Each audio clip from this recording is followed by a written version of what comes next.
So, Ty, how many new reviews do you think we have? I'm going to say it's between 0 and 1. Correct. It's 0. Nice. Let's bring in the theme song.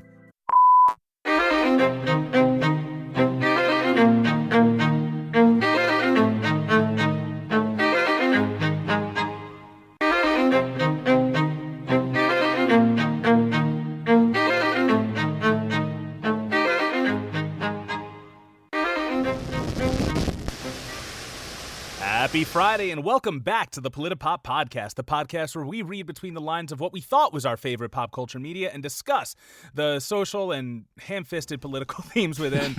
I am your co-host, Mike Booch, and as always, in my second seat is my co-host, Ty. Hey, a.k.a. Captain Falcon, which was one of my favorite things they called him this episode, and also a.k.a. the ghost of the Winter Soldier's arm, because that's all that's left of the greatest assassin in MCU history. Yes, that is all that is left, which I mean, good for Bucky, but I guess terrible for all of the fans. Yep. So for those of you who are confused, we are not doing a housekeeping episode today. There's been a lot of shit going on, both in the world to cover and both in our personal lives. Right. So we decided that it would be a little bit of a treat to record our final Falcon and the Winter Soldier mini review, or rather Captain America and the Winter Soldier, or is it the Captain America and the Winter Soldier mini review together. So the day of. I don't think we've ever done this before, right? Where the episode aired today, we're watching it, recording, and releasing. There have been this. many times that I've edited an episode the day of, but I have never recorded an episode the day of. So this might be a sloppy episode. It's not going to have a lot of editing. There's going to be just like the episode we're reviewing. Yeah, it's just like the episode we are reviewing. So for those of you who are not aware, we have been releasing Falcon and the Winter Soldier mini reviews every week-ish since the show came out. And see, not even going to redo that one because we're just going for it. We're doing it live. And this day we decided to watch the episode and come at you with really fresh takes on this show. And I will say it's probably to a detriment, because if I had time to think over the stuff I really liked about this episode, all three of those things, then I would be a lot more merciful with this review. But guess what? This is it's kind of a mini review, but kind of a full regular review like we do together. So we're not pulling any metal-armed punches here. We are thank you. We are going to be getting into it. Did you want to kind of let's just go through this episode specifically. Yeah, we'll summarize our thoughts. Yeah, and we'll use it to kind of bring back our thoughts on the previous episodes, because I think that the strongest part of the series, not to say it's a strong series, but the strongest part of it is the characters. Right. And once again, not to say it's a strong series, not to say it's the greatest character work I've ever fucking except seen in this life. Episode where they kind of let me down on a lot of that, but I'll get into that more later. Yeah. So I think I know you have some notes. I'm just going to go through my conversation with you as I was sharing my thoughts. So I think we've made it known previously before that we really weren't fans of the way that they were handling Sam's character as a title character. It seemed like they were giving him the Finn treatment that they did with Star Wars. Right. You know, we'll advertise a black man every step of the way, but we'll make the show about everybody else and their arc and not really give him much. And that's kind of what they did. And I thought they had me, man. I thought they were going to turn it around. I mean, I would argue they kind of did in the last two episodes. They really focused on him, actually to the detriment of Bucky, I would say, especially in this last episode. They've spent a lot more time on Sam becoming Captain America and giving these very lavish speeches and being like, I'm a black man, as Captain America, and really just throwing it out there. I think the issue is that they tried to do it in two episodes rather than... That is 100% correct. I agree. Yeah, yes. Yeah. That's where it's like, okay, so you rushed into this at the very end. Which was my prediction, right? I told you off mic, I think they're going to rush everything in this last episode. And I'm going to be honest, they didn't even rush it as well as I thought they would. Yeah, same. Wow, right? I think, what's weird is like Marvel has a blueprint and that blueprint is actually kind of foolproof by now. Like if you stick to even a basic Marvel blueprint, you get Ant-Man, which is by no means the best of the series, but it's not a terrible watch by any stretch of the imagination. Right. You still get something good. And I think with this, they were like, all right, let's make it an action movie. We're going to take all of the tropes and all of the cinematography from wild action movies, and try and catch lightning in a bottle twice, because they did catch lightning in a bottle with the Winter Soldier. That wasn't a Marvel movie specifically. It was just a great movie. Yeah, I mean, you ask almost anyone who's seen that film, and if it's not their favorite, they'll usually say it might be the best, right? It just holds up. I know people who aren't even like superhero fans that have actually really enjoyed that film. It was just really, really well plotted, well acted, and had some of the best action scenes, I'd say, in the MCU. And I would argue this show really disappointed on the action for a show that had so much of it. It always felt kind of sloppy, and I guess a little sloppy, slapstick, and just really wasn't as strong or convincing as I felt some of the other MCU films were. Yeah, let's just start. Oh, before we do get into it, I'm not even giving spoilers this episode because you guys know what you're getting into at this point. Before we get into it, I do want to say there is an asterisk. There is a caveat, if I'm using the word correctly. And that caveat is there was a subplot. Actually, I don't even think it was a subplot. There was a plot revolving around the Flag Smashers and Mama Danya and a disease that happened when the people got snapped back from the 5-year blip. So there was originally a plot that ended up being very adjacent to COVID-19, and they scrapped it entirely. So that was Thanos' backup plan. Yes, he was like, even if I snap away half people and somehow they manage to come back, that's going to be people who have immune systems that are 5 years old. There's going to be a whole bunch of new things in the world. Like, it's a very sensitive time, and that's how trigger COVID-20. Exactly. So way to go, Thanos, for thinking of that. But anyway, so they scrapped that and they did a lot of reshoots. And having done reshoots only once in my life with you, Ty, I realize, and I've heard from every movie that's ever suffered from excessive reshoots, that like it's not easy and it really changes things around. So I'm glad that they were able to do what they could with those reshoots. But keeping that in mind, I'm gonna fuck this episode up. Yeah, well, listen, so I just want to say I had no idea that was true until you told me. And I kept wondering what the deal with the vaccines was in that, I think, the first or second episode. They said the word once and that was it. Yeah, I was like, are they just trying to help people be vaccinated? I'm like, I don't know why they're trying to stop these guys from vaccinating people. I'm like, because they're doing it in a mean way. They're doing it wearing black clothes and they're stealing money from rich people. That's why. That's what.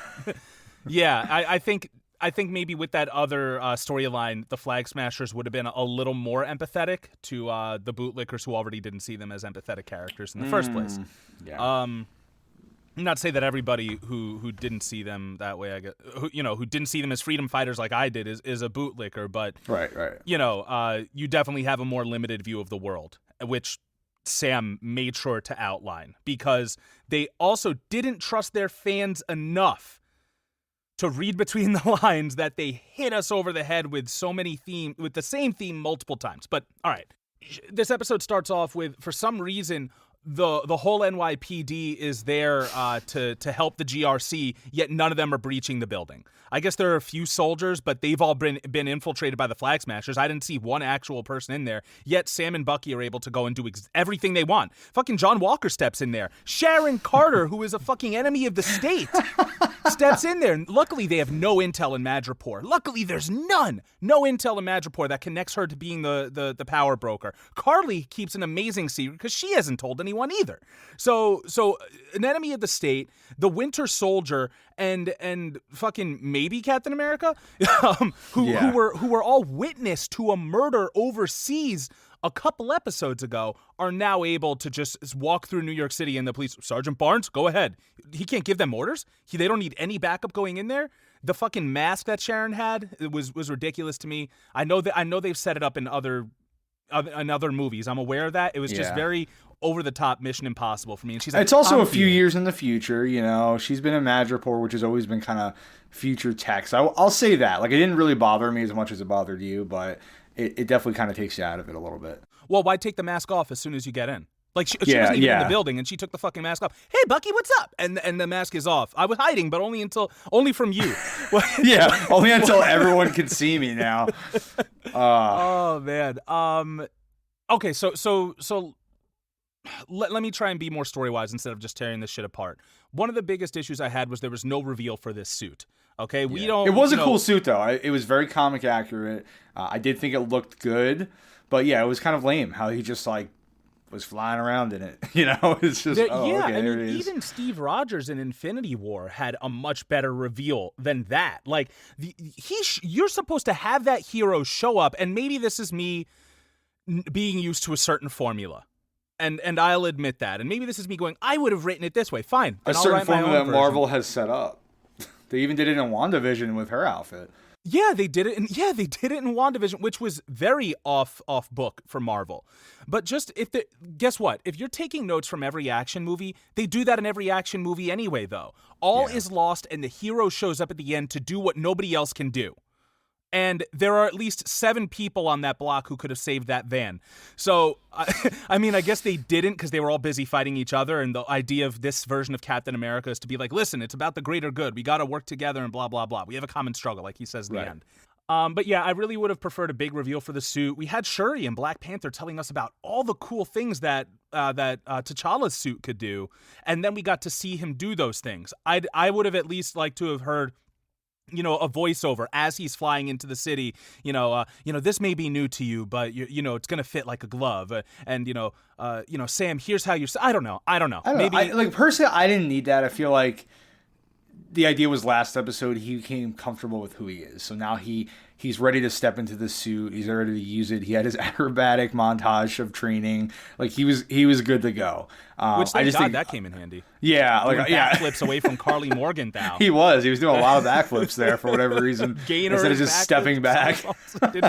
Literally just whatever. Like I can't do a backflip, I'll be honest, but I do think stepping backflips all the time. I feel like stepping back is just more convenient because it won't disorient you as much, right, in the middle of a fight. But I don't know. Also, what do I know? I mean, okay, if we want to break it down from a fighting perspective, you want to keep your feet most likely under your shoulders. Okay, when you're fighting, you want to stay light on your feet, and that way it's easy for you to back up and redistribute your weight. You're light on the balls of your feet.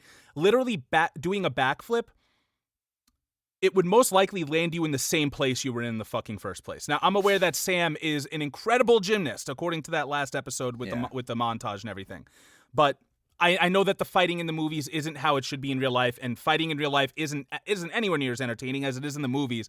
But yeah, he definitely did a lot. He barely used the shield up until the end, which I don't know. I guess is the point of that to be like, he doesn't need the shield like John Walker did. Right. He leaned into the wings a lot more than I was expecting. That's for sure. Like it was. He was really Falcon for most of the fight, except for throwing the shield a few times. But why fight Batroc for 30 minutes? Let's go back. We talked about the reveal for the suit. Why fight Batroc for 30 minutes? I guess Steve in Winter Soldier fought him and didn't do it with the shield just out of pride alone. Right. I feel like Sam knows who he is at this point. He doesn't need that. He knows that there are super soldiers whom he has dealt with handily throughout this whole series. Yet fucking breakdancing French dude, the Legionnaire, is somehow putting Sam on his toes while all of the important shit is done by everyone else. Well, it does kind of highlight just how much of a disparity there is between Steve Rogers' skill set and his, because Steve dealt with Batroc in like a minute. Right? Like, he just, like, fucking knocked him out in the Winter Soldier pretty quickly. And Sam really, really struggles in this fight. And I'm like, man, this is I don't know what the next, like, Infinity War level threat that the MCU is going to face, but I sure hope hopefully Captain Marvel's around. Hopefully it's below Batroc. Because if not, Sam's like, we're going to need everybody. On your left again. Doctor Strange, get everyone. Like, who is that? Man. Well, it's Carly Morgenthau's older sister, and how are we going to deal with this shit? Yeah, exactly. Oh, man. I would have loved a big reveal for the suit. Hold on. What did I tell you? I sent you a voice message you never listened to. What was that? No, I didn't. Oh, I said a fucking chair knocked Captain America's shield out of the air. Oh, that was Batroc so kicks lame. A chair. And it's not even like a chair you're supposed to have in your house. It's a chair you have in a room for meetings. It's like 2 pounds. It's like a tiny wooden chair, and like that shield has like crushed like walls. Like it can like impale things, and Yes. and it just gets knocked out of the He air. It's like, throws it in "Ugh." the fucking That's just chair, how knocks weak it out he of is the at air. throwing that shield. I'm sorry, Seriously. but the Meanwhile, acrobatics didn't help, I guess. Nothing, but he even practiced the shield throwing. It's like I they know. undid everything from the previous episode, and I don't. Except when he rescues Bucky and John, then he knocks out like 4 people with one shield throw, which was like, does that work like that? Well, the thing is, I think it fucking does. You can't But just not knock with out one him. person though. You have to knock. The thing is, the shield, Ty, which you don't understand about the shield. Let me shield explain to you for a sec. All right, thanks. Is that it suffers from the same issue that the Space Marines did in the Aliens franchise, where if you have one, it takes forever to knock it out, takes forever to kill it and defeat it. But if you have more than one, you can take them out in mass. You know, so that's makes it. sense The shield now. only works on multiple enemies at a time. Otherwise, why bother? You know. Right. What did I say? I said I'm up to before they definitely reveal Sharon as the power broker. That could have been like a cool reveal, but they really, really wanted everyone to know going into this episode that she was the power broker. Yep. So yeah, I mean that was no surprise to hopefully anyone. I hope everyone was like, "Yep." I mean, saw for that those of you coming. who were surprised, good for you. I hope it was. What? What are all of the surprises I had in this episode were like, you got to be fucking kidding me. But what a disservice to her character I feel like they've done in this show. You know, she was Captain America's like Handler, for lack of a sloppy better seconds Oh, after okay, he there was are still worse in, terms than he was in love with her aunt, grandma, whatever she was. And Great aunt, I think. And he had this whole like somewhat romance with her, which leads to her helping him out, and then apparently ruined her life. And like they even say at the end, like, the name Agent Carter, and she's got such a great family history, and they really made her like a villainous character who's not afraid to commit murder, shows no compassion, and I think they could have made her the power broker, but still made her a likable and compassionate character, but she was just bloodthirsty and cold, and I kind of felt like that was a little unfair to her. She went from being a hero to just a complete villain. Like, I'm not sure. I'm not sure if I like the direction they took her. Well, here's the thing, because those turns are always great, right? We love seeing Darth Vader make that turn in Clone Wars, the series, but we don't love seeing it in the prequels because it just didn't make as much sense, and I think that was the case here.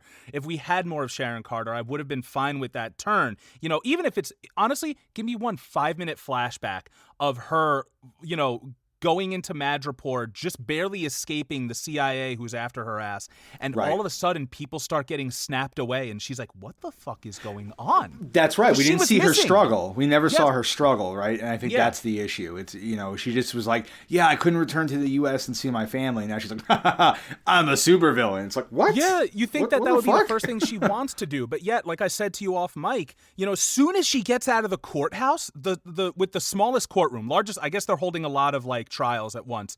Largest courthouse, smallest courtroom. They hold every session in there, but also people can go in there for their private meetings, like John Walker, his wife, and fucking Val. But whatever. But she walks out of there and doesn't even get into a car before she's like, yeah, we're gonna fuck shit up. Like, on her phone out loud on Capitol Hill. So it went from like, I thought she did what she had to do to survive and became the power broker to survive in the world she was thrust into, to being like, nope, she wants to control the world.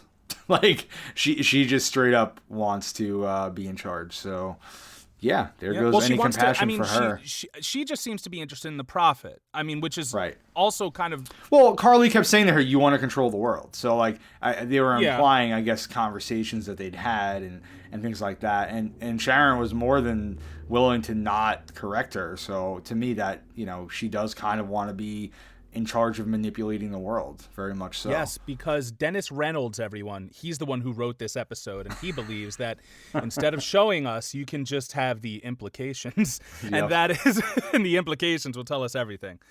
Do you want to talk about Carly? You want to talk about Bucky? I know you're more disappointed about Bucky. I mean, I'm just disappointed in general, but yeah, we'll talk about Carly. I mean, I think she started out as a really strong character in the beginning of the show, and I thought her struggle felt very easy to root Grounded? for. You Oh, know, yeah, like that too. I think people like she was one of us. You know, she was someone who saw the struggles of the everyday people. You know, obviously this is a world where post Thanos' snap, where they've brought everyone back and they had no plan for what to do with these people once they did it. So very bad plan by the Avengers. I mean, Tony Stark could have taken his money and really set up some sort of relocation plan for all these people, but he didn't.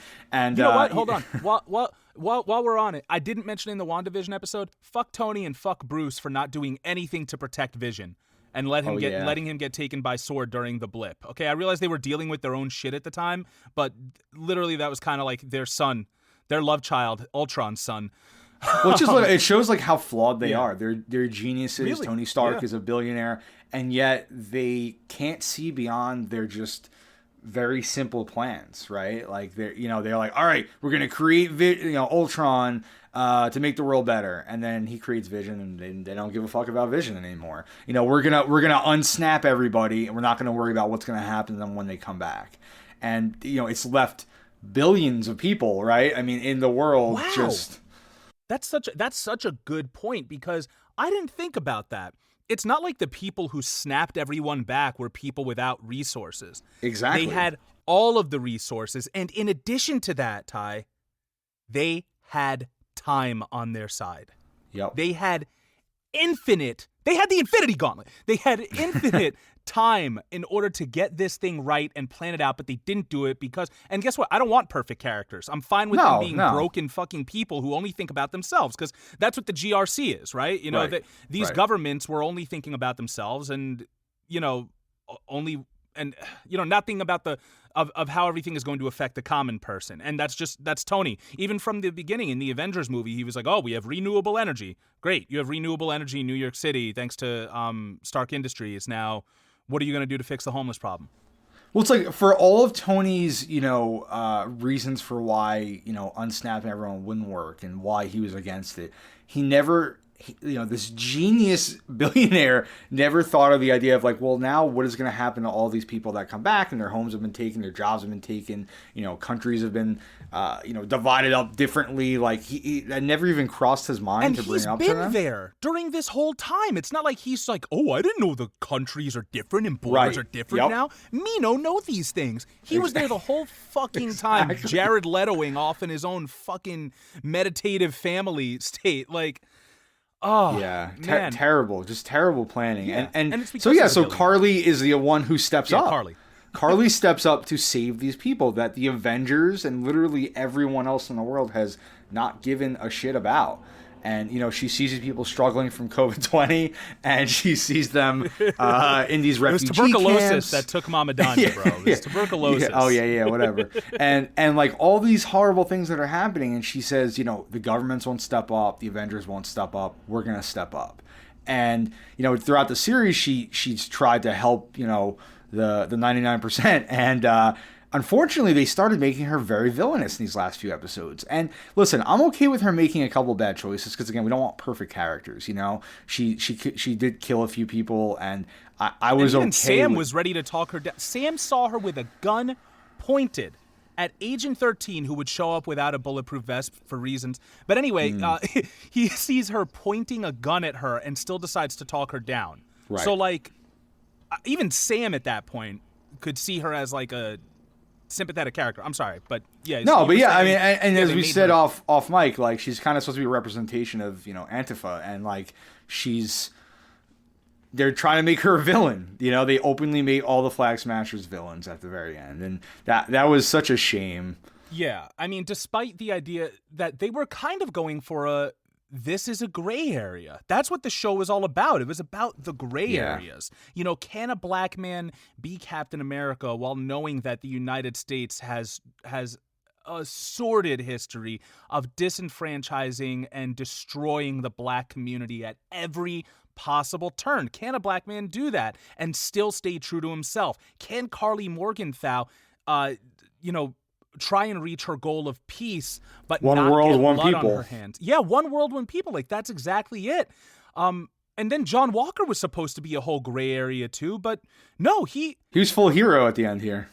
But right? The thing is also, it's not legal for him to be a full fucking hero. He was stripped of all of his ranks and titles. How is he able to just walk in there and not get arrested on his way out? You know, like, this is my fanboy rage. I am not a host right now. I'm taking a step back. Tyler's now the official host. I mean, I don't know if the Sokovia Accords are they still active? I really don't know, but I guess what even are the Sokovia Accords? Those were, that was where all the heroes had to, fucking sign up and everything. But okay, but nobody would hire him. Nobody would like the government would not hire him. So he's a vigilante, like the Punisher. Exactly, he's a fucking vigilante, and yet everyone, the cops see him and they're like, "Oh, he just murdered a man on national TV." I mean, they didn't show us that. But he was pardoned. Like he was yeah, pardoned. That's not true. Like he's not a fugitive. So yeah, he's allowed to I be guess freely you're right. walking I guess around. you're right. He is still a free man. That's a good point. That's a good point. And he's taking down terrorists, as they call the flag smashers. So, just like every Republican says, good guy with a gun's going to take down bad guys with a gun. Take down the bad guy with the gun, yeah. So I'm sure every fucking cop was like, fuck yeah! Kyle Rittenhouse. John Walker. Take these guys down. And also it just... Once again, I've enjoyed Wyatt Russell's acting through this whole thing. I'm not going to say he's the best representation of a man struggling with mental illness, because he's not even fucking close. Just because he holds his head and twitches once in a while, shave his head, he could be Professor Xavier. I'm sorry. Well, so many people have given him props for being like, wow, he's made him so unlikable. He's like Joffrey. From Game of Thrones. But really, all he had to do was put on the Captain America suit and not be Sam, and everyone was like, fuck this guy. Or not be Steve. People hated him from the beginning just for that. Anyone could have been cast in that role. And I actually like him a lot as an actor. I've seen him in other stuff, and I've always enjoyed him. But, let's not get carried away here like he's giving, he's not giving an Emmy-worthy performance. Yeah, absolutely. Absolutely not. But, yeah, and listen, so Carly's message, I kind of, they kind of try to keep it alive through Sam, I guess, right? After she's killed, Sam brings her body to all the news cameras and the stretcher that's going to take her body away. Yes, thank God everyone is there with amazing camera and sound. They were all able to get past the police caution lines, and everyone can now broadcast nationally, at least, most likely internationally, Sam's incredibly long monologue. Yeah, it was cool when he landed though. I thought it looked really good when he landed with her body, like the wings and everything. I was like, oh wow, they shot that really well. Yeah, well, actually, I think are we about to get into the monologue? Because I mean, if you want, yeah, we can do that. No, I'm fine with that. I just want to mention that for all the things that I'm pissed off about with this episode. If you listen to the podcast, you know where I come from. You know that the race stuff is very important to me. The social issues are very important to me. I do think it's very powerful that a black man, this is similar to, think about how a black man becomes a cop, right? I'm going to change the system from the inside. He becomes Captain America because he's trying to make it mean something new to him. Right. And the first thing he's seen doing on camera is walking out with a dead black girl's body in his arms. Like, he didn't kill her. But apparently Carly's black? He couldn't help. Well, she's light-skinned black, so she's definitely black. Carly's got to be black. She's got red hair. And? So does... I thought she was Irish. I thought she was just a white Irish girl. Hold on, I'm looking it up now. Yeah, I definitely did not think she was black. Why did I look up Carly Morgenthau instead of the actress? Erin Kelly. Oh, Erin Kellyman parents. That's a popular search. Her father is Jamaican. Her mother is Irish. So we're both right. Boom. We are both right. Okay. Cool. That's kind of hilarious. Way to go. I mean, no, there's a basketball. Blake Griffin. That's what I wanted to say. I'm like, Blake Griffin's, he's got red hair and he's black. But neither of us are huge NBA guys. And I'm not positive the majority of the listeners here are. But yeah, she's definitely mixed. Okay. Yeah. I'll be honest. I would not have even noticed that. I wouldn't have realized, and I feel like that was probably done intentionally, or maybe they just cast an actress they thought was good for the role. I mean, I don't know. I mean, yeah, she definitely gave a performance, especially with what she had to do given the fucking reshoots. But yeah, I mean, we know that Hollywood as a whole will usually cast light-skinned black actors over dark-skinned black actors. It's just a fact. It's more acceptable to people. It's less jarring, and sorry.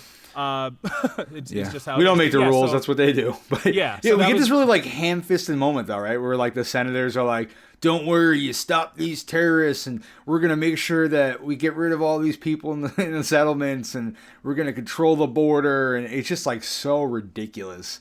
And Sam's just like, you're still going to go through with it? Stop calling them terrorists, and they're just going back and forth. And he also says the word thug, which, Yeah. As we know, has been used multiple times as a replacement for the N-word when the word savage won't do. That's what people call black people who are normally committing crimes, even if those crimes are protesting for justice. Yep. The very thing supposedly our country was founded on. It wasn't. Supposedly. If you look at it from a materialist standpoint, that's not the facts. Absolutely. But that's neither here nor there for this podcast. But can you give us you said you wrote down the monologue. Can you give it to us not line by line, but just go and I'll be like, wait a second, I want to talk about that. Yeah, so thank you. So Sam says this right to all the cameras and all the senators so the whole world can hear, and they have this moment where you see people all over watching it, right, and being inspired by the new Captain America. So he says, I'm a black man carrying the stars and stripes. What don't I understand? Every time I pick this thing up, I know there are millions of people who are going to hate me for it. Even now, here, I feel. And Wyatt Russell winces at that moment. I'm not sure if you noticed that. I don't think John Walker winced. I think Wyatt Russell. Yeah, he's like, at that moment. But they've gone into it in the series. We don't need to discuss what the stars and stripes mean to a black man. Listen to any podcast we've done. Sorry. So continue. He says, I feel it. The stares, the judgment. There's nothing I can do to change it. Yet I'm still here. No super serum, no blonde hair and blue eyes. The only power I have is I believe we can do better.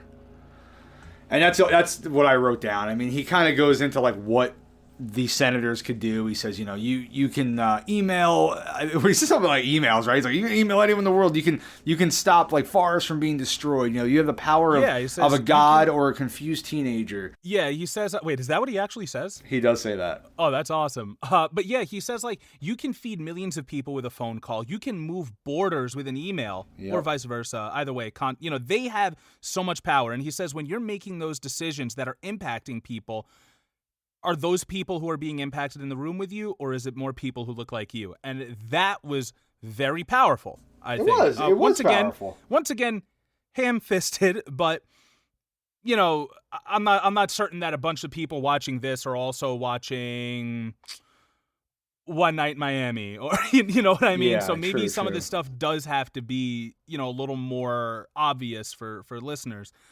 For viewers.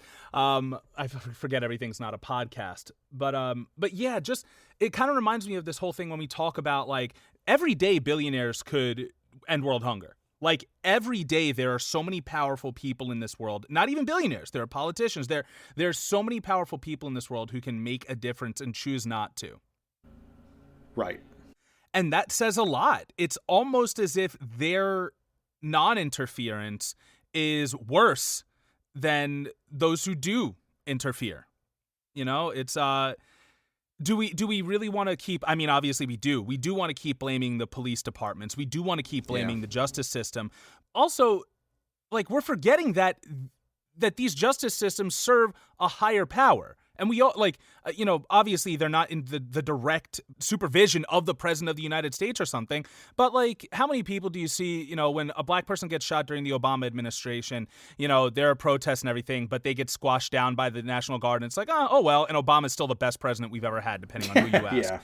Biden is still, I don't want to get into housekeeping, but, we're the border is no better right now. Immigration is no better as far as I understand. I saw a thing saying he wanted to start, a new containment facility. Terrible things are still happening to black people at the hands of the cops, and all Biden can say is, don't burn shit down. Yeah, don't, please protect the property. And there's still people who are licking his boot. Yet, when Trump's president and this stuff happens, it's his fault. It's his rhetoric. Mm-hmm. He's the worst president we've ever had. It's the fucking system. Yes. Okay? You have to hold these politicians accountable. You have to hold. So Sam talking to that senator right in his fucking face, once again, while not an awesome moment for the show as a whole, I think was a very powerful moment as I would love to do that. But unrealistically, it's enough to change their minds. That is very unrealistic. When in the real world, the money and the people in power who control, these senators would never allow them to go back on their plan. No, and I think, never. I get that they're like, look, it's a hopeful world. But I feel like that could have been a good struggle. Sam realizes that speeches isn't going to be enough, and he's got to find a way to do more. But, they want to end on a very hopeful note in this show.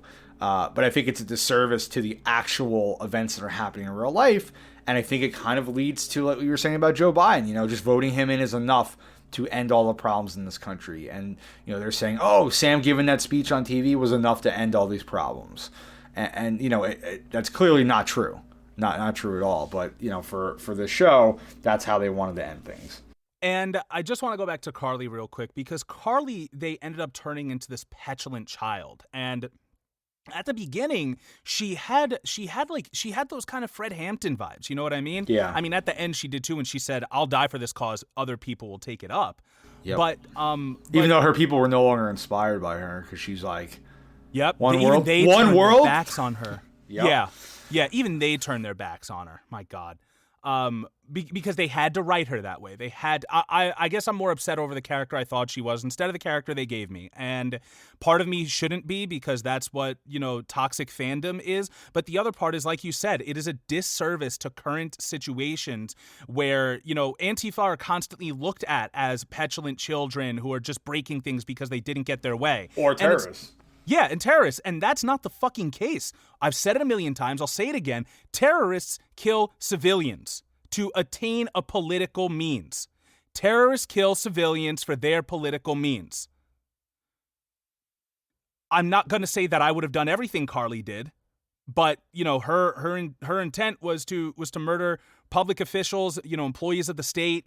And once again, I would never do that. But she's not killing an average person and saying, now, if you don't replace all the borders the way that we want them to be, then we're going to kill more civilians. They don't do that. That's not what the fight. They take the fight directly to where the power is. They're redistributing resources that governments are holding and giving it back to the people. So to see her at this last episode go, I'm just going to be angry and I need to take their lives instead of negotiating like we originally planned. Why put that line in there? We were going to negotiate with them. Well, then we have to kill them or whatever.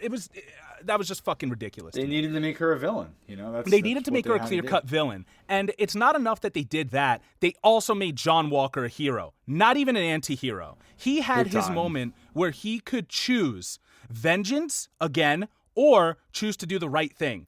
And he chose to do the right thing, which is. But it was so rushed. There was no was. hesitation. He wasn't about to kill them, and people were screaming for help. Like he was just like, all right, I'll get the truck. The truck was going over, and he had a minor headache. And literally, that's what happened. Anyone rewatch that scene? He goes, and then he all right, he doesn't make those sounds exactly, but it looks like it.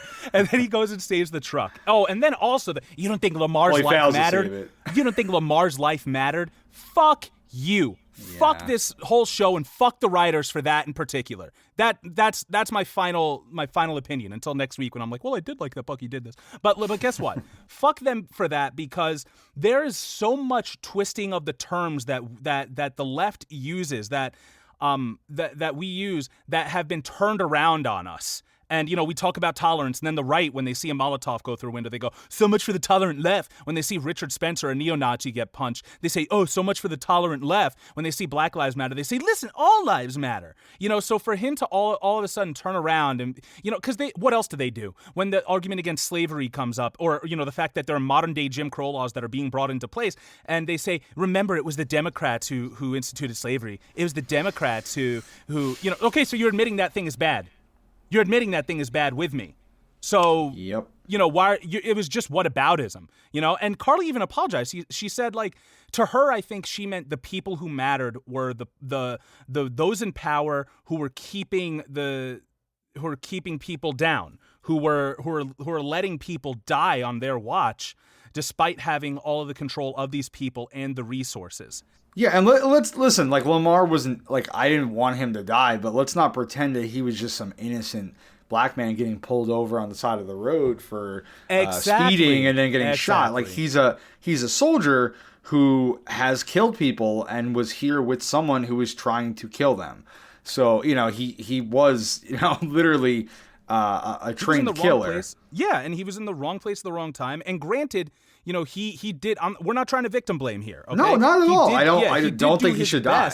He did do his best to try and be the voice of reason, but he still followed a broken white boy into a fucking a very shitty situation. So let's not make him oh my God, the Flag Smashers are the ultimate evil. It's just it didn't work that way for me. And I did want John Walker to become more of an anti-hero. I didn't want him to be a full villain, the U.S. agent. I was looking forward to that. It just felt kind of sloppy how they did That it. score says it all, though. The scores are so important in these movies, and they tell us what's going on. And they told us at the end that the future is hopeful for John Walker, which, once again, they let him go. And it is because he is a white man. He's Chris Kyle. He is, and it's not even that he served his country. Isaiah Bradley served his country, and they did. So there are very clear comparisons here. There's a very clear example of privilege, and within the fan base, there's an example of bias because there's so many people who will defend John Walker and not defend Carly, and I'm pretty sure you could tell why. Once you look into these people, you see, what the likes they have on Facebook are, or what their opinions are. It's almost certainly someone who has an I stand frame at one, with the American flag at some point in their profile picture. I think this show, it attempted to do something, but it didn't handle it well. And I think it's furthered people's biases because all the people who are watching this show who love the original Captain America aren't watching because they want Sam to take over. I mean, not all the people, you know what I mean? But there are people, there are racist, biased, prejudice. I won't even say racist. There are biased and prejudiced people who love Captain America and love Marvel, so they'll watch this, but they don't care if Sam takes up the shield or not. No, but they did find someone in John Walker who they can empathize with and justify his terrible actions. And I did Which was a smart move on Disney's part to kind of please all their fans, right? It really, really was. They're playing it very even-handed, as they always have, though. We can't forget that Disney is still, a capitalist, what do you even call them? Mega corporation. They're a monopoly. They own everything. They own everything, yes. And, the same way how they'll take certain things out in order to please the people in China, they will, they will also, they will also add things that make racists happy. They'll do the both sides here and make racists happy. Carly had a good idea, but she did it in the wrong way. So let's let Sam do it the right way. John Walker had a bad day, but now he can be a good guy again and serve his country the way he wants to. And, and also there may be some listeners who are like, oh, well, Lamar did what his orders were. He followed orders, and John Walker followed orders when he was serving as just, as a regular soldier and not as Captain America. They were following orders. Guess what? I don't fucking care. I honestly do not care. From its inception, the United States military has been made to have poor people fight and kill other poor people for the rich. Same thing with the United States police. I don't want to say there's no United States Police Department, but all of police throughout the U.S., that is what the core was. It was to take the common person and say, I'm going to give you a little extra money if you stop that person from stealing from me by any means necessary. I have all these resources. I'm not going to give them to those people. So when they steal, they're breaking the law and you can beat their fucking head and it's justified. Our first wars, and many since, people with the money could buy their way out. And you have, once again, the working class folk going overseas to fight for oil, except they think they're fighting for freedom, and they're not. Exactly. Okay? Yeah. So that's when I have pity for those people. That's when I have pity on those people, because they are being misled and programmed and brainwashed in the wrong way into killing the common person.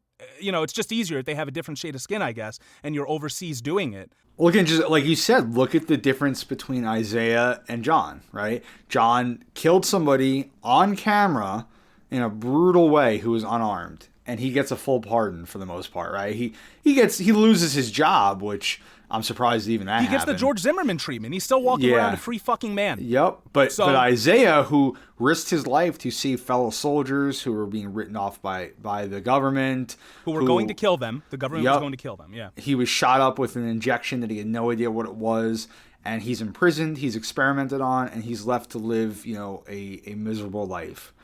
And so how does Isaiah get his just dues? Well, Sam, having taken the shield, wants to make right by Isaiah, so he puts up a statue in the Captain America Museum, and he's like, now no one will ever forget you. And they hug, and it's really emotional. And I'm like, what the fuck? That's the best you can do? Isaiah didn't want to be remembered either. No, but where's this man's reparations? Where is this story being told? Why aren't you on fucking camera saying, I'm not the first black Captain America? There's another man. As much as Steve was an inspiration for me, there's another man who was an inspiration for me. This statue to me was typical of what the U.S. does, like putting a Black Lives Matter banner down somewhere in the street, or naming a street nothing that, about the system. Yeah, exactly. This was just a really poor way to honor him, in my opinion. Do I think he deserves that statue? Absolutely. But this little tiny room and with no explanation, to me it was just it just wasn't enough, and I feel like it doesn't do that character the justice or the honors that he deserves for what he had to go through. Yeah, I mean, what you just said as a possibility was way better than what I saw, and I'm going to hold on to that as my headcanon now. I'm going to say that's what Sam did. What you were saying, and I don't know why, it kind of made me come up with this analogy, and it's not a great one, but racism in the United States is a lot like somebody with lactose intolerance, right? Interesting. Okay. Because they'll deal with the fallout of the lactose intolerance, but won't, and I'm sorry for everybody who is lactose intolerant. I'm not sure this is you. I'm sure you have pills and you have plenty of non-dairy stuff now. I know that personally, but I've seen so many people, let's put it that way. I've seen multiple people with lactose intolerance, my wife included, who will be like, oh, well, my stomach is terrible. I'm having all this indigestion. It's the worst thing in the world. I wish I could stop this. Don't eat the fucking milk. And the United States, don't eat the milk. Don't eat the cheese. Don't drink the milk, whatever. Don't have the dairy. And the United States is very similar in that, like, oh, this keeps happening. Let's put a Black Lives Matter banner. Oh, this keeps happening. All right, Democrats, kneel down with your kente cloths on. I got that wrong a few episodes ago, so I wanted to correct it here. But they won't deal with the fact that it's your system. You are the ones who are killing them. Maybe it's more the Eric Andre thing and less lactose intolerance. We didn't plan this out before, folks. But we didn't. This didn't tackle that. Saying that Isaiah has a statue and they're telling his story doesn't tackle what was done wrong to him. He is not, the people who were in charge of that either need to be in prison or he needs to get made whole. Because there's no reason he should be living in a shitty place in Maryland. I mean, he is because he's trying to stay off the radar, which is another thing. Why the fuck would say? I mean, I guess he had him listed as dead. Is that what happened? He had him. I don't know. I mean, I would compare it to slavery, right? After the slaves were freed, we didn't really do anything for them. They had to just struggle along, and we never made right by those people. And that's kind of where I see Isaiah. He was basically a slave to the military and to the government. And when they were done with him, they just threw him, off to the side and let him deal with, living however he could. And they, just like I support reparations, they should have, I support them doing something for Isaiah and for the other soldiers that, he fought alongside. Their families should have gotten some sort of reparations for what they went through. And that's not how this ended. There was no justice served. A statue is not going to make amends for the crime. And I just don't think it's enough. And I think it's a great example of what the U.S. does all the time. Yeah.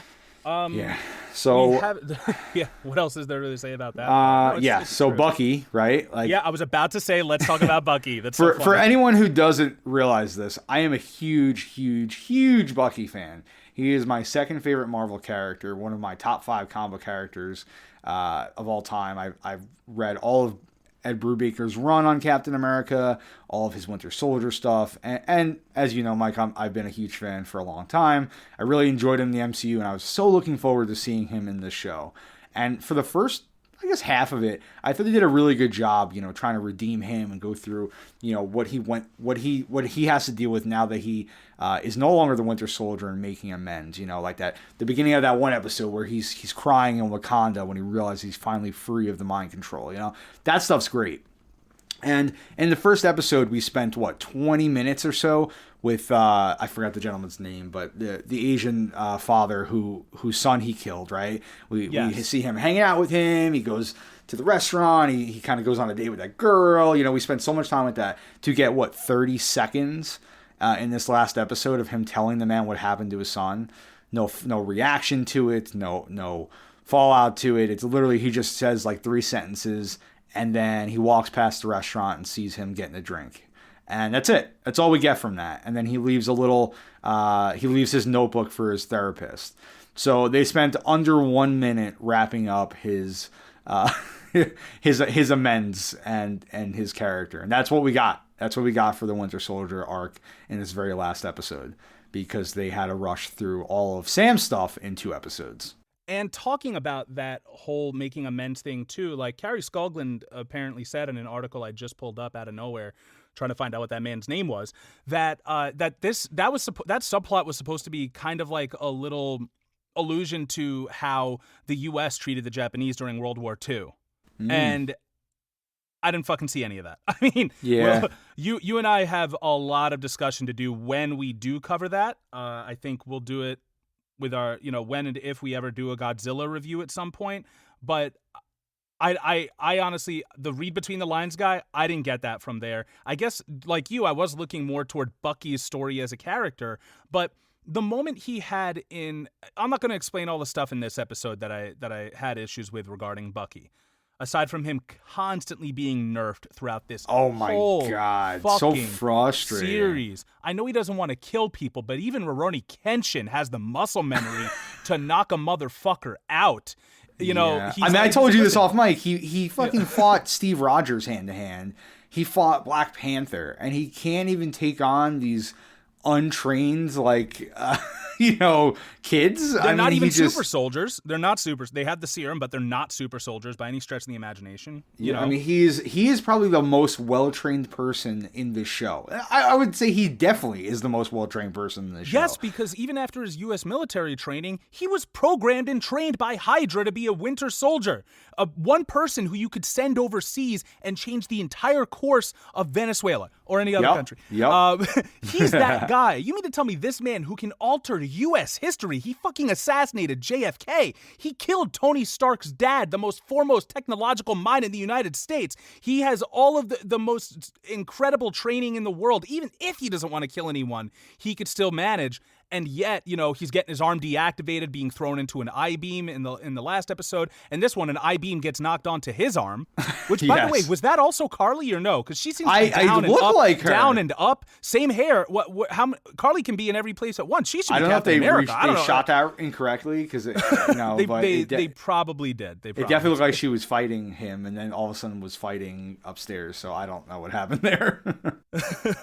But yeah, the moment he had with Zemo in Sokovia, that should have been the moment he has in this episode, because he befriends John Walker, it seems. And I know it's not like a friend, it's weird. But given the way him and Sam were interacting at the beginning of the series, he's going to warm up to this dude that fucking quick. Walker has the audacity to pat Bucky, James Buchanan Barnes on the shoulder.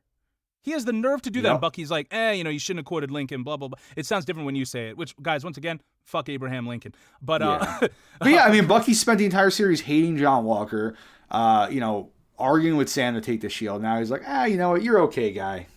What? Yeah, and it's not even like they worked together like Piccolo and Goku when they had to defeat Raditz, because they weren't friends. They worked together to defeat a common threat. This was a lot friendlier. And I was, here's what, just like you had your Isaiah thing, Ty, picture this. Theater of the minded, if you will. You can even close your eyes.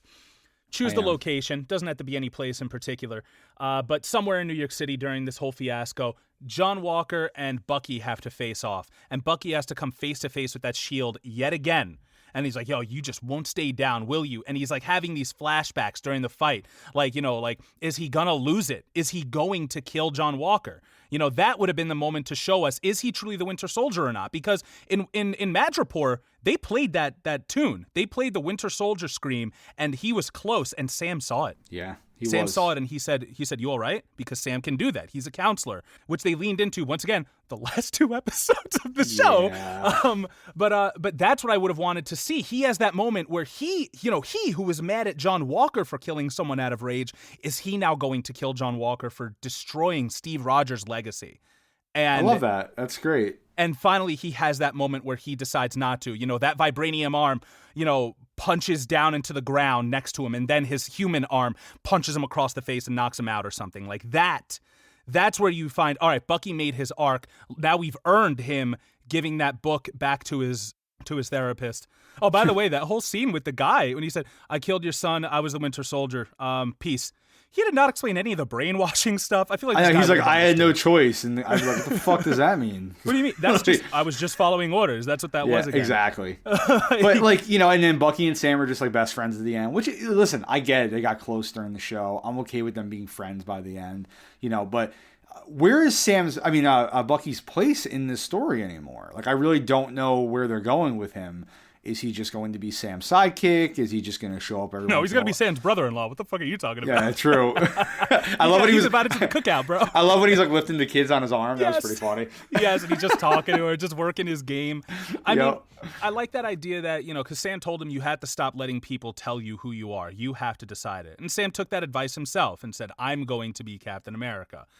Last thing, that suit would have been much cooler if it manifested over him like T'Challa's suit did. I'm just saying. Oh, that would have been cool. I guess because really cool. Bucky asked for the favor and they were kind of pissed at him anyway. Right, they were like, fuck it, Shuri, bring He's this bullshit out of the basement. That, right? Yeah, they were like, bring up like the prototype for this much better costume we have and give it to Sam. Sam got it. He's like, fuck, I have to spray paint this thing red, white, and blue. They didn't even spray paint it for me. I was hoping Bucky would get a cool suit too, like being the White Wolf, and maybe they made something for him. But instead, he just keeps wearing his little collar thing, and his jacket. That's it. He's got his one sleeve jacket, bro. That's the best thing he's got. I'm like, come on, man, give him something here, Jesus. Yeah, yeah, but you know, so Bucky giving up that book, you know, it represents not only has he made amends, but he's also he said he went through. According to the book, all the names were crossed out, so I guess he took care of it at another point. They should have had Carly there. Oh, so you took care of everyone on your book? That way, you know, just like she did with the Power Broker. I remember talking with you in private about all those plans you had that you never told anyone about. Anyway, but yeah, so he went through the book, and that book says that, Bucky said that he listened to everything in it. He watched everything in it. So, like, he was kind of trying to be another Steve, or at least following Steve's path to recovery, if you will. And now he's finally giving that up, and he has to find his own place in the world. And I'm for that. But, you know, like we said from the start, it just seemed like this whole thing was rushed so much. Yeah, very rushed and very sloppy. You know, where I think if you compare it to WandaVision was a lot slower, but the finale kind of tied up everything they really needed to. And they had the space to do it, whereas this show, I think, just didn't have enough time in these last few episodes to tie everything up. And, I think the argument could be made that there were times in the earlier episodes that they spent too much on certain parts where they could have done more truck with fight, these truck characters. Fight? You talk about the truck fight? Yeah, something like that. Exactly. I was thinking of the truck fight. Yeah, too much action at spectacle. times. Yeah. So. And it really suffered for that.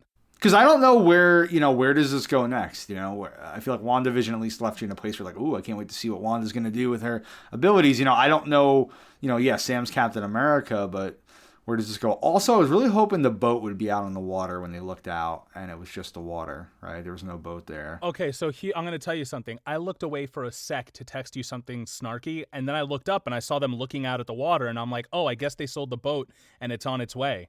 You mean to tell me that the boat wasn't out there when they were looking at the water? No, if you're listening and I'm wrong, but I rewound it to see, and I have it in front of me. All I saw was the sun and the water. Wow, the boat is not out there. It's not. I guess he's looking for the vacancy of the boat. Like, he's looking for the boat and it's not there. Now that I'm analyzing this scene together, these guys have to fucking kiss. But and honestly, the chemistry isn't even that good for them. I gotta get something out of this. I know. But wow, why wasn't the boat there? Yeah, I thought it was going to show the boat out in the water. That was the whole fucking arc. That they could have had the money to put the boat in, at least CGI it, if they didn't do the wild plane thing in the first episode. They fixed it up also so it could sit at the dock. Also, Baron Zemo had one 30-second scene, right, where he kills the last few Flag Smashers. Yes, he does. It turned out he planned it all along, so we got that. But he really did let himself get captured, which I was kind of surprised by, and was an anticlimactic end for his character a little bit. I was surprised that he didn't just go to the raft, and then when the Flag Smashers come to the raft, he's like, all right, guys, here's what we are going to do. We are going to make our own team. Like, something like that. Like, that was not like a Germanish accent. That was not. That was like Antonio Banderas. I was just going to say, it was like Antonio Banderas. Yep. Hello, my name is Baron Zemo, and I am the sexiest villain I am Baron Zorro. I am Baron Zorro! Somebody make that a character. I think I just broke my fucking microphone with that. Oh my God, Baron Zorro, baby. That's right. I wear a mask and I redistribute resources from the rich to the poor. Oh, so good. You're so Baron Zorro. But yeah, I guess are there any, I know this was kind of a scattered review, but we've said about how we felt about the previous episodes. I wish they would have done more with Sam instead of just shoehorning it into the last 2 episodes. I wish. Why was Zemo on Bucky's list? I don't know. Oh wait, H Zemo was on Bucky's list. But isn't his name? Oh, his first name is H. Helmut. Yeah, his name's Helmut. Helmut. Let's go with that. Yes. Helmut Zemo. Who knows? Whatever. Fuck it. But yeah, I think as people can tell from if you're still listening to this, that we were pretty disappointed. With just how the rushed nature of the episode, and we wanted a little bit more. But I wouldn't say that I hated the series. There were definitely moments of brilliance. I did enjoy a lot of stuff in it. I just think they could have done so much more. And so far, I kind of feel like the show format for Marvel is not the way to go. I think the movies are a little bit better. I don't know if it's because they have to get everything done in 2 hours, so things are a lot more concise and tight, and they know what's important to focus on. Where I feel like the shows tend to get lost a little bit in scenes that we don't need. So that's my overall feeling so far from Marvel shows, and I guess we'll see what happens when the Loki show airs. If that mask would have been off during the last scene too, I guess they need to see Captain America being the one to make the speech, but he still looks like Cap without that mask. I don't know. It seemed I was very comic accurate, like you said. I'm just not sure it translates well over to whatever. Yeah. It's one of those. It's what, guys. It's going to be one of those things where whatever we had in our head isn't as good as what actually happens. And, I imagine it'll probably look better next to Vision and all these Spider-Man, all these characters. When you're doing a very realistic, a guy who's wearing a jacket, on the street kind of story, it just looks kind of weird. He's got these like Falcon wings and shit, and then everyone else is just people. So it's definitely, I think that's kind of hurts it a little bit. You know what I will do? I just want to finish this monologue and also describe. He says, we can't demand that people step up if we don't meet them halfway. So, that's similar to saying like, oh, well, this group of disenfranchised people should just not commit crimes. And it's like, okay, but you've made everything a fucking crime and you've over-policed their areas. So even if similar crimes are being committed elsewhere, all of those crimes are going to be found in that area. And that's why crime rates in areas of color, areas populated by people of color are so high, folks. Like this stuff isn't by accident. You know what I mean? Exactly, historically, you take an entire community of people, oppress them for 400 years, have them build your country, just like Sam said, and I'm glad he did say that. Have them build your country, and then when you finally do free them, you don't give them the right to vote. You don't give them any of the agency that a fucking person has. Black people haven't even gotten to be people yet. There's still, what did I say when I talked to you? 156 years the black community has been allowed to get paid for their work? That's nothing. That is a drop in the fucking bucket. And we are nowhere near to making the progress that we need to make. We are not in a post-racial society. And the show had the power to say that. He says to this woman, look, you control the banks, you can move borders, you can knock down a force with an email. My boy Torres, not a single line in this fucking episode. Okay. For someone they're setting up to be the next Falcon. He says, who's in the room when you make those decisions? We went over that. Sarah, she's watching with so much admiration. This woman's looking away from Sam. She doesn't want to hear it. She does not want to hear it. He says, this girl died trying to stop you, and no one has stopped for 1 second to ask why. So if you want to talk about protests and stuff that have happened and the stuff that people have had to do, you're more concerned about the fact that they are angry and not why they are angry. And I don't even want to say anger, it's indignation. And he says people believed in her cause so much that they helped her defy the strongest governments in the world. That's another very powerful thing. And he says, why do you think that is? And it's interesting. I see his frustration here. This is my favorite part of the episode, mask and all. I see his frustration here. He says the power of God or a misguided teenager. Yeah. The question you have to ask yourself is, how are you going to use it? How are you going to use that power? And they show him. 2 seconds later, they step up to him and they say, hey, can you go get this flag smasher out of the river? And he goes, of course I'll get the flag smasher out of the river. I still owe him an ass whooping like Will Smith from the 90s, because that's something he would have said.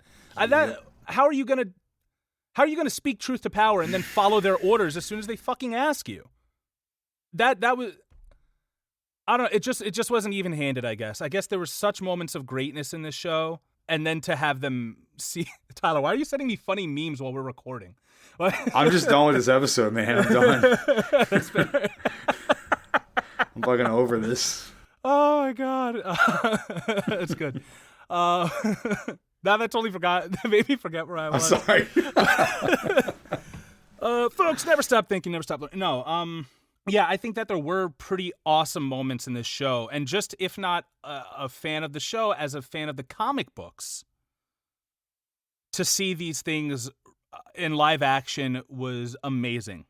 It was really cool. You know, to see another man with the Captain America shield fighting Falcon and the Winter Soldier at the same time, like, I don't know, like this stuff is cool. It's a comic book writ large, but also it's just, they specifically grounded this series, and I think that's what hurt them. You can't try and make a series that's so grounded and be like, guess what? But anybody can do what they want with no repercussions at all.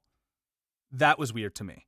And we'll see, I guess, where the whole Val thing goes, because she didn't even call him to show up. Madam Hydra had nothing to do with this episode except for telling him what happened while he tried on his brand new costume. You know? Why, like, U.S. agent. She didn't call him? Oh, my God. I knew what she was going to say even before I saw the subtitles, too. Whatever. We'll see where it goes. You know, I think it's an interesting opinion that you have, that shows aren't the way to go for them. I think it depends on those characters. You know what I mean? Like, Wanda had 20 minutes of screen time combined between all of the movies before she was put into WandaVision, and that show gave me a much greater appreciation for both her and Vision as characters. You know, this show, while it had some great Bucky moments and stuff, like, I don't know, it's rough to put. Are they first tier characters now that most of the Avengers are either old or dead? I guess so, right? You put these first tier characters in a TV show and constrict it to 6 fucking episodes. I don't know. So they were like 45 to 50 minutes, where WandaVision was a half hour per episode. So they even had more time. What the fuck? Yeah, I guess. I don't know, man. But yeah, so, you know, for those of you out there, hopefully, hopefully you got something from these reviews. This is in its truest form the same energy that we had when we used to go to the movies and come out afterwards and talk about everything we could. It right? Really was. We used to, we'd park across the street from my house, and we would just like stand there in the street talking until a cop showed up and was like, "What are you guys doing?" Like, we're talking about a movie we just saw. What movie did you see? Like, oh, we saw. Oh, yeah, all right. Amazing Carry Spider-Man on, fellas. 2, huh? Carry All on. Right. Luckily, we were white, so he didn't shoot us. But yes. My God. But yeah. So this is kind of that energy, and you know, as a fan, you're hearing a lot of that. As whatever sort of commentator I tend to be on social and political issues, you're hearing that You're hearing that as well, because you know, they made it seem like that's what they were going to do, and then they didn't do it. You know, show a bunch of people filming John Walker with, you show a bunch of people filming John Walker with their cell phones as he kills an unarmed man, believing that he has the authority to do whatever he wants because of a title he's been given. His shield is a literal fucking badge, people. Yeah. He used the badge to fucking murder someone. Or rather, badges are shields. Either way, how do you not spend the next episode going into that? How come you don't have Bucky and Sam reconciling with the fact that it's their fault? They both gave that shield up. The Dora Milaje gave that shield up. They all gave that shield up to protect either their own egos or a white man's ego. Sam's case, it was because he didn't think he was worthy. There was some imposter syndrome there. They all gave that up, and you're not going to explore that? There could have been some resentment towards Steve, you know, for... There should have been. Right? He left that shield there for them to deal with instead of taking that responsibility himself. And, you know, I as much as we all think he deserved happiness, it was kind of irresponsible to leave the world in a place where, again, he helped unsnap everyone and then left them to what was going to happen. So, you know, not the most heroic choice there, Steve Rogers. And all he did was have Bucky apologize for the both of them. He was like, we didn't know what it would mean for a black man to take on the shield. My bad. Sorry, bro. But I think we should end on a positive note. We got a black Captain America. That's pretty huge, especially for the MCU. They did touch on social issues, which is, I guess, a step in the right direction. They admitted that racism does exist. Yeah, which and that's huge. Is very that's big huge. for the MCU. You are very right in that. The fact that they even acknowledge that Sam is a black man, like just saying you're a black man, having the cops having stop those words. them. Yeah. Like those. At the least, it puts those words into somebody's head, and now they're like, oh. It doesn't mean something that a black man is Captain, because there's always people, I don't care if you're red, blue, or purple, just respect me, blah, blah, blah. But yes, you do. The thing is also, you may not hate people of a certain color or a certain community, but in not realizing their struggles, that is ignorance and that is prejudice, and it is hurtful because you will vote against those people while being ignorant of them and their needs. So, just being aware is the beginning step, and like you were saying, it's good that Marvel at least took that step, to begin with. That's what I got. All right, then I'll tell you what I have for you. Folks, next week we will be doing our housekeeping episode. For real this time. Yeah, for real, and it's gonna be a heavy one. So be ready for that. Folks, thank you very much for your patience with this and for tuning in. Despite the fact that, we're releasing this episode like today, and I feel like I might not have been putting as much into the podcast as I did previously throughout the past year. Our listens have gone up immensely. So hopefully it's because of the mini reviews. Hopefully those people who like the mini reviews come here and like our main episodes. And, next week, like I said, we'll have our housekeeping, and then we're going into Bat Month, where we will be reviewing just Batman. Stuff. Yeah, we're still figuring it out. We don't know what the fuck we're going to be doing. It'll be a Batman theme month, and we might even talk about various works and not just focus on one. Yeah. But, despite May the 4th being next month, Batman Day is also next month, and that's, no offense, George Lucas, it's more important. It's more important to me. Yeah, we already did a Star Wars episode. We're good. But we did one terrible one for May the 4th, and and then we've done enough Disney reviews this last month. God, you're right. Damn Monopoly. Right. That damn Monopoly. Everything's a Disney review at this point, right? Exactly. But yeah, so I would love to hear if people disagree with us or agree with us. So this might be your time to shoot a quick review, or even tweet at us, or just let us know your thoughts. I'm sure there's going to be some things you agree with and some you don't, and I think it'd be great to hear some other perspectives. Yeah, because how do we make any progress if there's no dialogue? So at the end of the day, we're all MCU fans, right? We're all Marvel fans if you're watching this show. So let's hear what you got you got to say about it. Yeah. And for those of you who do want to let us know your opinions, you can find us on Twitter at PolitiPopPod, Instagram at PolitiPopPodcast. You can email us at politipopcast@gmail.com. And you can always find our show notes and sources at politipoppodcast.wordpress.com. Probably sometime next week. Special thanks to all of you for listening, and always to Antonia Chava for logo design. She doesn't have a GoFundMe up yet, guys, but please keep an eye out for it. Keep an eye out on the Politipop podcast page. Her cat both of her cats are going through terrible health problems right now. Oh, no. And one of them needs a very expensive surgery, and even donating a few dollars to a GoFundMe whenever she sets it up would make a huge difference. Yeah, definitely. Hopefully the podcast is edited and out by the time she does set one up, and we'll put it in the show notes and sources for you. So, we all know our fur babies mean the world to us, and fur babies are the new children, right? So. Yep, and the superior ones. My dog won't grow up and put me in a home. No, because it only lives 15 years. I was gonna say. Yeah, we'll be around long enough. I'll live 14. No, you guys, you can listen to us and rate and review us on Apple Podcasts or wherever you get your podcasts. Once again, thank you so much for listening. And for the Politipop podcast, I have been the angry fanboy Mike. And I have been Ty. And remember, no matter what you're watching, no matter what you're reading, no matter what you're listening to, never stop thinking, never stop learning. Recognize the gray areas, even if those gray areas are all cleared up by the 6th episode of a fucking show. And the way you do that is by always remembering to read between the lines. And scene. Oh, thank you.